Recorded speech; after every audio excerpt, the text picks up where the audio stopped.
because if you stay like that, and you convey your tension. Freddy doesn't like to be touched, but you can give it a try. He will let you know if he doesn't appreciate. Oh, there we go. He doesn't appreciate. Okay. You can do his feet. Yeah.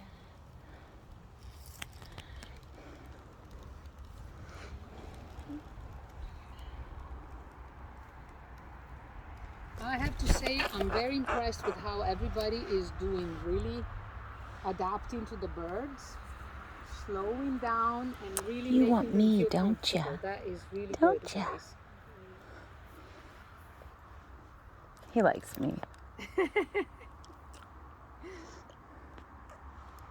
He's looking for me. Have you taken pictures, guys?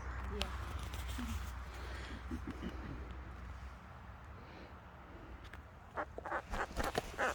But if you feel like yeah, just hold on tight, David, because he might feel the breeze and want to, and you don't want him to bang left, right, or so. If he was to fly off, there. Ideally, you hold him like that. So if he tries to fly off, you lift up your arm and he will come right back. Okay? Don't let go of him because he will hurt himself.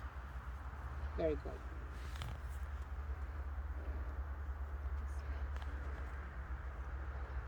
He will hurt because he wants to fly away and then get stopped and can't fly.